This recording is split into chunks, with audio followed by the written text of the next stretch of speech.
Excellences, Monsieur le Président de la République, chef de l'État et magistrat suprême, Excellences, Madame la Première ministre, honorable Président de l'Assemblée nationale, honorable Président du Sénat, Excellences, Messieurs et Dames ambassadeurs et chefs de mission diplomatique,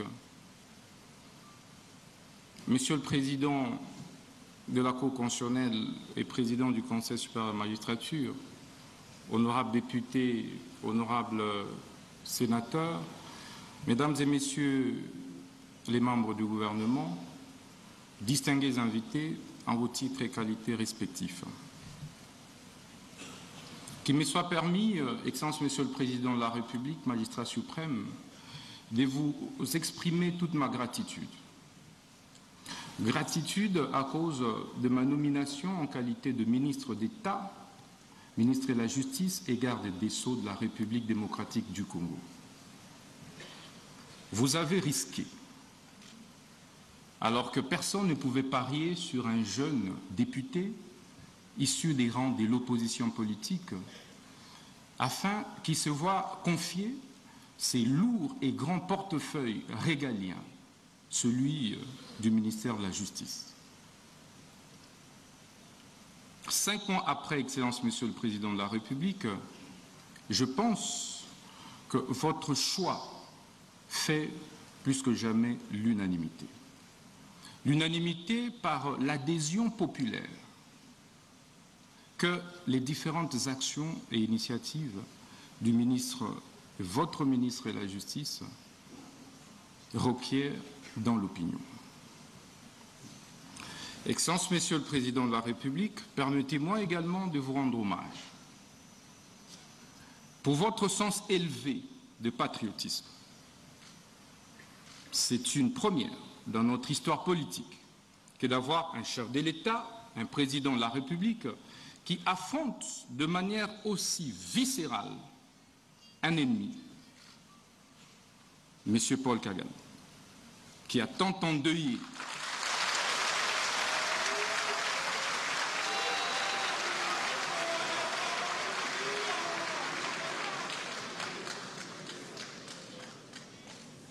Je disais, Excellence Monsieur le Président de la République, que c'est une première dans notre histoire politique que de voir un chef de l'État autant aimer le Congo, porter autant les aspirations des Congolaises et Congolais, travailler pour la préservation de l'intégrité du territoire national, en ouvrant un front politique, diplomatique, judiciaire clair contre l'agression rwandaise pilotée par ce criminel économique et criminel de guerre, M. Paul Kagame.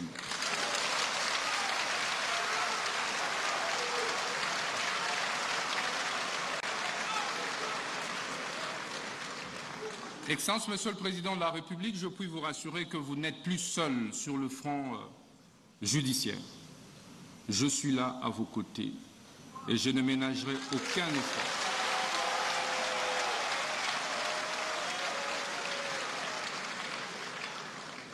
pour que la République démocratique du Congo, au travers de votre autorité, puisse gagner cette bataille injuste, cette guerre injuste et illégale qui nous a été imposée injustement à cause de nos ressources naturelles. Excellence, Monsieur le Président de la République, après cette phase d'hommage, permettez-moi de rappeler également votre dévouement pour l'instauration de l'état de droit, véritable état de droit, depuis votre avènement à la tête de notre pays. Et cet état de droit passe indubitablement par une justice juste et équitable. Mais Excellence, Monsieur le Président de la République, c'est quoi alors la justice ?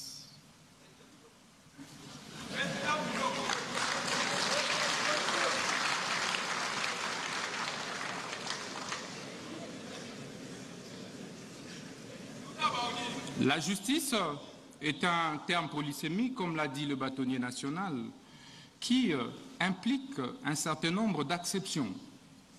Au-delà de la légalité, elle implique l'éthique, la morale, l'équité. C'est pourquoi un acte peut être légal, mais être injuste, parce qu'il ne comporte pas d'autres acceptions et composantes de la justice. Mais au sens formel, Excellence, Monsieur le Président de la République, la justice devait être comprise comme ce système, cet ensemble de systèmes composés et constitués des corps des magistrats, des avocats, des huissiers, des greffiers, des OPJ, des APG, j'en passe, en vue de créer l'équilibre dans la société, en vue de créer l'apaisement et la paix sociale dans la société. C'est pourquoi, partout au monde, y compris dans notre société, le constituant et les législateurs congolais ont créé ce qu'on appelle la séparation des fonctions pour éviter des abus de la part d'une composante. Vous avez donc le juge qui a pour fonction de dire le droit et rien de plus. Et sa décision ne peut pas être exécutée par lui-même. Il faut donc un huissier de justice pour exécuter sa décision. C'est pourquoi un magistrat debout ne peut pas lui-même exécuter son propre mandat. Il faut donc un APJ, il faut donc un IPJ pour exécuter son propre mandat. C'est pourquoi il faut des greffiers pour pouvoir apposer des formules exécutoires sur des décisions des justices et poser d'autres actes extrajudiciaires. Excellence, Monsieur le Président de la République, c'est toutes ces composantes qui constituent ce qu'on appelle justice. Parce qu'en réalité, sans une composante, le système est défaillant. Si aujourd'hui les avocats décident de ne plus prester, la justice sera handicapée. Si les greffiers font la même chose, la justice sera handicapée. Si les magistrats grèvent, ça va être la même chose. Donc la justice est un corps, c'est comme un corps humain, où chaque membrane joue un rôle essentiel. C'est pourquoi la conviction qui est la mienne, Excellence, Monsieur le Président de la République, est que c'est tout ça qui forme en réalité le pouvoir judiciaire. Mais comment créer l'équilibre?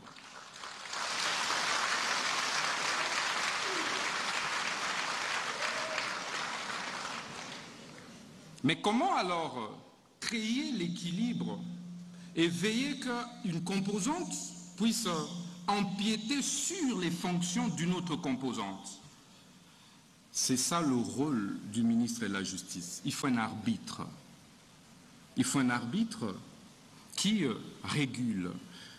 Il faut un arbitre qui voit comment le juge ne peut pas empiéter sur les prérogatives et fonctions des huissiers, comment les greffiers ne doivent pas empiéter sur les prérogatives des huissiers, ainsi de suite. C'est ça le rôle du ministre de la Justice, Excellence, Monsieur le Président de la République. Et donc, le ministre de la Justice ne devrait pas être perçu comme un simple membre du gouvernement de l'exécutif.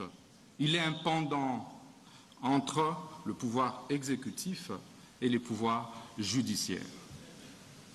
Excellence, Monsieur le Président de la République, ceci veut dire donc que le ministre de la Justice veille à la bonne application des lois et textes réglementaires au niveau de la République. Le ministre de la Justice veille sur les exécutions des décisions des justices. Le ministre de la Justice veille sur la protection et préservation des droits et devoirs des citoyens. Il se rassure, Excellence, Monsieur le Président de la République.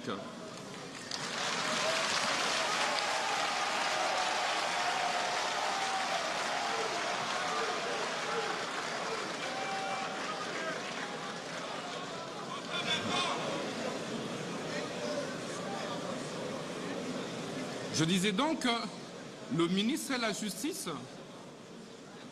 veille à la sauvegarde, à la préservation des droits et libertés fondamentaux des citoyens. C'est donc le protecteur des faibles. C'est donc les protecteurs des démunis, de ceux qui pensent que la justice est réservée à une certaine classe, à une certaine catégorie. C'est cela aussi le rôle du ministre de la Justice.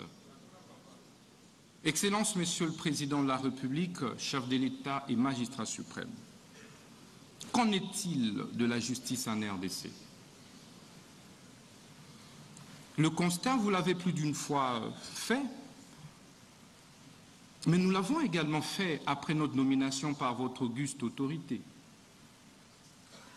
7 Congolais sur 10 sont insatisfaits de la manière dont notre justice est distribuée et administrée.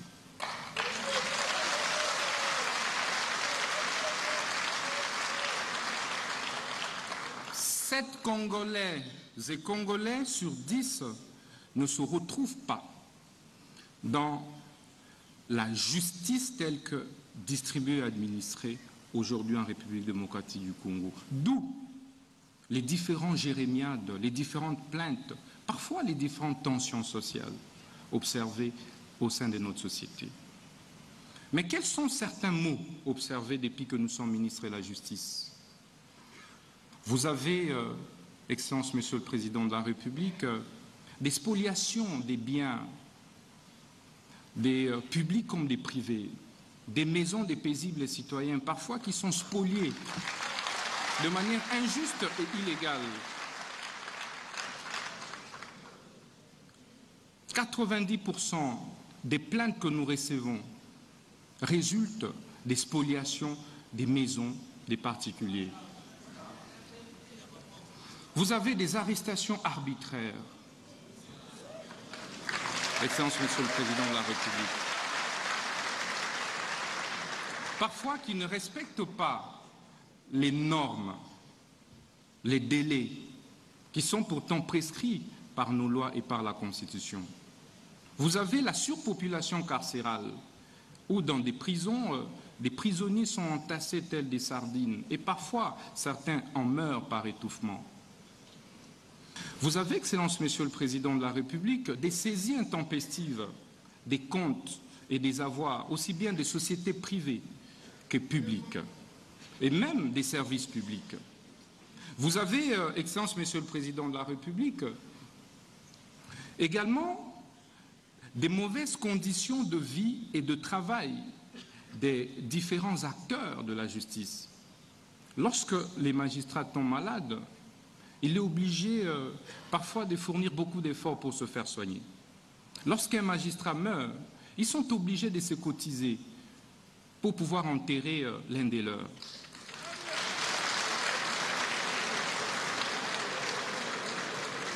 Il n'y a pas de prime de brousse, d'où la plupart des magistrats et juges préfèrent se concentrer ici à Kinshasa et refusent d'aller à l'intérieur du pays.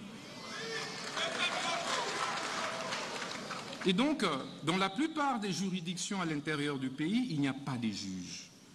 Il y a une insuffisance des magistrats. Et donc, la justice n'est pas bien dite à l'intérieur du pays. Mais cela est dû aussi aux mauvaises conditions de travail, aux mauvaises conditions de vie de ces magistrats, parfois qui prennent d'énormes risques pour ceux qui acceptent, Excellence, Monsieur le Président de la République. Ils n'ont pas de moyens de mobilité. C'est tout ça qui fait que notre justice soit malade. C'est tous ces mots compilés. Mais que faire pour pouvoir en guérir, Excellence, Monsieur le Président de la République? Mais il faut discuter, il faut un cadre pour échanger. Il faut se regarder dans les yeux. Pourquoi? Parce que seule la justice élève une nation. Je dis, Excellence, Monsieur le Président de la République, la justice est la colonne vertébrale d'un État. Ça devrait être le premier pilier de l'action gouvernementale.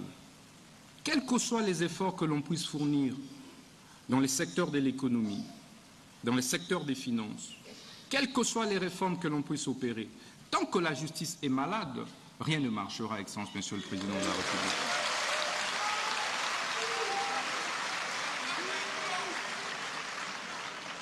Parce que l'impunité, les détournements, la corruption ont malheureusement élu domicile au sein de notre justice. Et il sera ainsi difficile de pouvoir impulser le développement de notre République sans toucher de fond la réforme de la justice. Donc, il nous faut du courage, il nous faut de l'audace, puisque nous n'avons que ce pays, de nous regarder en face et de nous dire les problèmes c'est à tel niveau et la thérapie est là. Et accepter que cette thérapie soit administrée de manière ferme, claire et sans faille, Excellence, Monsieur le Président de la République.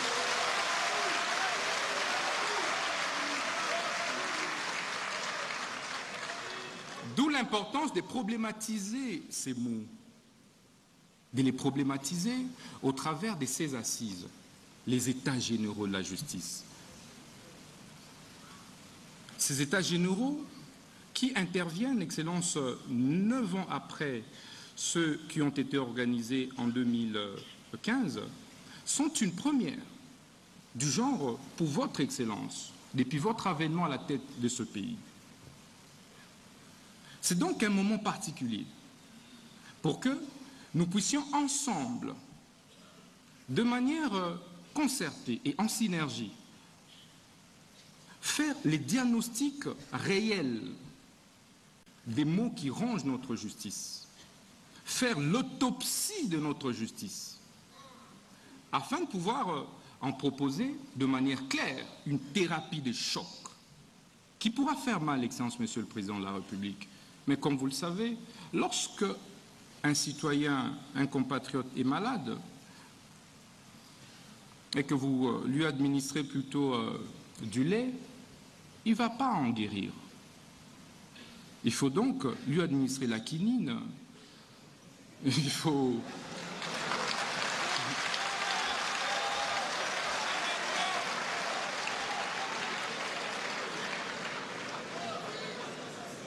Excellence, Monsieur le Président de la République, lorsque vous avez une plaie et que vous mettez du sucre sur cette plaie-là, elle ne va pas guérir. On ne met pas du sucre sur une plaie. Ça fera mal, mais il faut administrer de la thérapie des chocs. Ces assises, Excellence, vont se dérouler du 6 novembre au 13 novembre. Et elles ont été organisées et seront organisées en 3 phases. La première phase a consisté, évidemment, comme le président de la Cour constitutionnelle et le président du Conseil supérieur de la magistrature l'a dit, en l'évaluation des États généraux de 2015. Ça a déjà été fait à Zongo, dans le Congo central. La deuxième phase, qui constitue, Excellence, Monsieur le Président, la particularité de ces États généraux, ce sont les consultations populaires.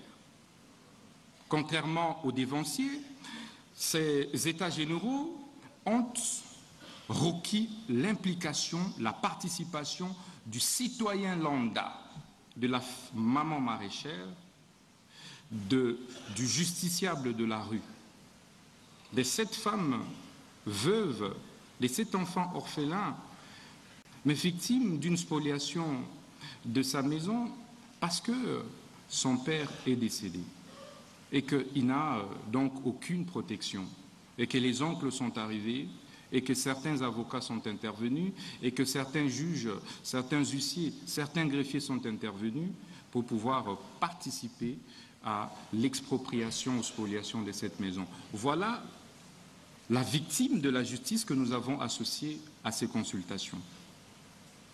Et troisième phase, sont ces assises proprement dites, qui vont se dérouler ici, dans ce majestueux cadre de centre financier, et qui vont se clôturer le 13 novembre au Palais du Peuple. Pourquoi Palais du Peuple? Parce que la justice est rendue au nom du peuple et exécutée au nom du chef de l'État, que vous êtes dans l'espace suprême. Excellence, Monsieur le Président de la République, depuis notre avènement au ministère de la Justice, nous avons mené quelques réformes courageuses. des réformes et des actions, des initiatives parfois douloureuses. Parfois, nous nous sommes posé la question, doit-on continuer ou reculer? C'est ici les lieux de vous remercier, du fond du cœur. N'eût été votre soutien immanquable, je démissionnerai du gouvernement, Excellence Monsieur le Président.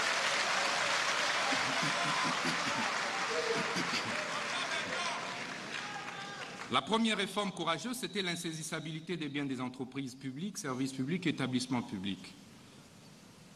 Aujourd'hui, le taux des saisies exécutions contre nos entreprises publiques